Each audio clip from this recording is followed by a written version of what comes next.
Olá, é bom ter você de volta. Nessa próxima decisão, nós vamos confirmar que cabe agravo interno da decisão quem indefere o pedido de substituição de depósito recursal por seguro-garantia, não sendo cabível, então, a imputação de mandado de segurança. Trata-se aqui do mandado de segurança 10.020.12, 2020, cuja ementa traz o seguinte: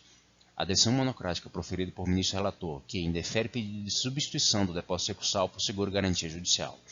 em processo com recurso pendente de julgamento do TST, desafia recurso próprio, qual seja o agravo interno previsto no artigo 265 do Regimento Interno do TST e 1021 do CPC, que faculta inclusive a parte agravante a possibilidade de obtenção de efeito suspensivo da decisão agravada, conforme artigo 932, inciso 2º do CPC, desde que atendido os requisitos exigidos pelo artigo 300 do mesmo Código, constitui hipótese de exceção da regra da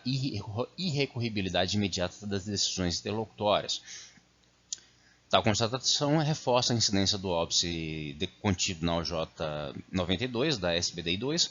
que, consupedâneo no artigo 5º, inciso 2º da Lei 12.016, assenta o descabimento da ação mandamental na espécie. Então, o que se tem nesse caso é que, a partir da Lei da Reforma Trabalhista 13.467, houve a possibilidade de que o depósito judicial não fosse feito necessariamente com a alocação de dinheiro em conta à disposição do juiz, mas que fosse simplesmente apresentada a apólice relativa a seguro-garantia judicial, por meio da qual a seguradora se obrigaria a apresentar a quantia equivalente caso o juízo assim requeresse. O que ocorreu então foi que algumas partes que já houvessem realizado esse depósito foram aos relatores, estivessem eles no TST ou no TRT, mas aqui mais precisamente está se tratando de casos no TST, e foram solicitar essa substituição. Alguns relatores, seja por contrariedade mesmo ou dúvidas acerca da constitucionalidade dessa norma que possibilitou essa substituição, ou ainda pela incerteza acerca da prestabilidade desse recurso de garantia judicial, querendo discutir se a validade, a extensão ou a efetiva cobertura, a efetiva suficiência desse depósito para substituir o depósito recursal, muitas vezes se opunham a essa substituição. O que gerou então a dúvida acerca de qual recurso seria cabível, ou seja, se seria cabível um mandado de segurança, que muitas vezes cabe quando na Justiça do Trabalho não se identifica um recurso apropriado, ou se caberia agravo interno,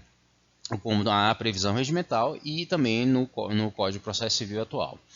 O que se definiu então foi que cabe agravo interno, porque as disposições do Regimento Interno do TST, mais especialmente refletindo o 1021 do CPC, são de que decisões interlocutórias de relatores e recursos são passíveis de recurso por meio de agravos internos. A discussão derivada da OJ 92 da SDI 2, ou mesmo do artigo 5º, inciso 2º da Lei 12.016, que rege o mandado de segurança, é da impossibilidade ou do descabimento da impetração do mandado de segurança quando haja recurso com efeito suspensivo. E aqui no caso, se destaca especificamente a circunstância de que, ainda que seja um agravo interno, é sempre possível se fazer um pedido incidental de tutela de urgência, ou mesmo de tutela de evidência, ou de tutela provisória em geral, que habilitasse ou que produzisse efeitos imediatos no sentido de liberar esse depósito ou providenciar essa substituição. Ou seja, houve uma certa discussão com relação a isso, e também alguns processos que estivessem sobre a, vamos dizer assim, atribuição do ministro vice-presidente do TST com relação aos depósitos realizados ou ainda pendentes de análise em recursos extraordinários, nesse sentido, de que o mandado de segurança não vai ser cabível nessa hipótese, podendo a parte se valer do agravo interno. Quanto a essa questão de alguns pedidos de substituição que foram feitos diretamente ao ministro vice-presidente do TST, há alguma discussão ainda que será resolvida e será publicada em acordo posterior. Mas o certo é que, se tratando de recursos de natureza comum, recurso revisto ou mesmo um agravo de instrumento, e haja decisão do relator indeferindo esse pedido de substituição do depósito, o recurso cabível é o agravo de instrumento e não o mandado de segurança. É sempre interessante para aqueles que não estão mais familiarizados com essa possibilidade,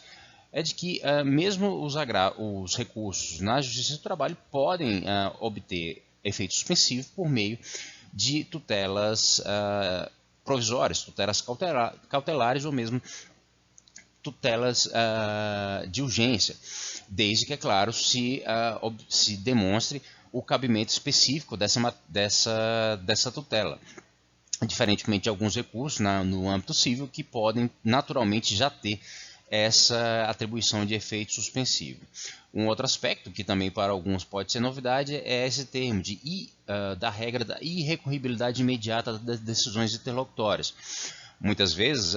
só pela prática, se indica que as decisões interlocutórias no processo de trabalho são irrecorríveis. Na verdade, o que se tem é a sua irrecorribilidade imediata, ou seja, normalmente as decisões interlocutórias no processo de trabalho não podem ser objeto de recurso imediato, salvo quando haja a decisão definitiva e, consequentemente, a parte pode recorrer não só daquela tutela de mérito específica quanto à questão de fundo, quanto a eventuais questões interlocutórias decididas no curso do processo e, mais comumente, em reclamações trabalhistas, quando se tem questões relativas, por exemplo, à instrução processual. Aí, nesse caso, não haveria propriamente um agravo para o TRT, mas simplesmente a discussão da matéria por meio do recurso ordinário, que é o recurso que cabe da decisão definitiva. Então, nessa circunstância, o que se detecta é que essa decisão do relator, que indefere pedido de substituição de depósito recursal, pode ser passível, sim, de recurso imediato, apesar de se tratar de uma decisão interlocutória, e esse recurso é o agravo interno, ainda que dotado ou acoplado a ele um pedido de efeito suspensivo travestido em pedido de tutela de urgência. Então, mais uma vez, eu agradeço pela oportunidade de ajudar você a entender melhor o direito do trabalho e o processo de trabalho. A ementa completa deste lugar estará logo abaixo na descrição do vídeo. Eu peço que você dê seu like, assine o canal e divulgue esse material com outras pessoas que possam ter nele interesse. Nos vemos no próximo vídeo. Até mais!